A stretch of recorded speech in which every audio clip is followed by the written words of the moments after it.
Estamos analisando o Código Civil, agora no artigo 86. Passamos a leitura do artigo e em seguida os comentários. Artigo 86. São consumíveis os bens móveis cujo uso importa destruição imediata da própria substância, sendo também considerados tais os destinados à alienação. Então aqui o artigo 86 trata de apresentar o conceito de bens consumíveis.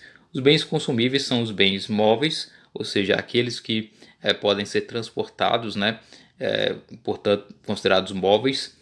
Esses bens consumíveis são aqueles que podem ser utilizados e, uma vez utilizados, acaba ocasionando a destruição da sua substância, né? A sua substância fica prejudicada em relação a isso, né?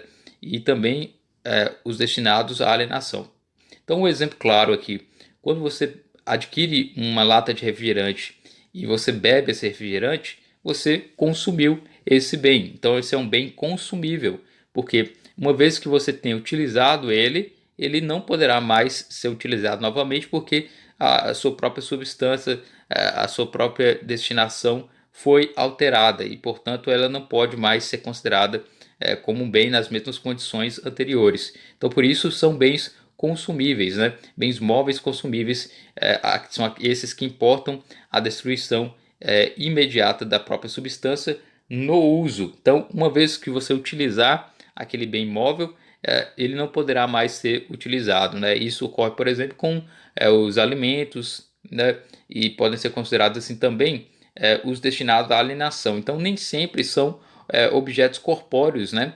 Deve ser observado também, né, que esses que são destinados à alienação também são considerados bens consumíveis. Por exemplo, você quer vender um carro, por exemplo, e uma vez que você vendeu esse carro, ele teve a sua destinação nessa venda. Então, ele é um bem consumível pelo exaurimento dessa finalidade dentro dessa relação jurídica. O mesmo pode se dizer com relação ao dinheiro, né? Ele é um bem considerado consumível, né? E uma vez que você ter utilizado ele, ele terá sido consumido, né? Você tenha comprado alguma coisa com aquele dinheiro, ele é um bem consumível também. Então, porque é considerado assim através da sua destinação à alienação também. Então, o artigo 86 trata dos bens móveis que são considerados consumíveis, esses bens que, uma vez utilizados, né, que alteram propriamente a sua substância, eles são considerados aí bens consumíveis, né?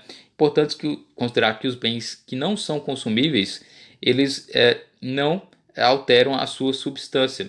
Por exemplo, um bem não consumível ou inconsumível um livro, por exemplo, né? Uma vez que você leia esse livro, esse bem permanecerá ainda para ser utilizado em outras vezes. Ele não perdeu as suas características, não perdeu a sua substância, portanto, ele ainda pode ser utilizado. Então, ele é um bem inconsumível, né? Um estante de livro, né? Essa estante de livro ela permanece sendo utilizada, porém ela não é consumida pelo seu uso, ela ainda permanece sendo utilizada da mesma forma. Então há uma diferença entre bem consumível, que é esse que uma vez que você utilize, ele acaba perdendo suas características, né, e sua substância, e há os bens inconsumíveis, que são os bens que tendem a permanecer no tempo com sua integridade propriamente. Então é um bem inconsumível nesse sentido pelo fato de permanecer com seu uso constante. Então esse é o artigo 86, trazendo aí o conceito de bens consumíveis.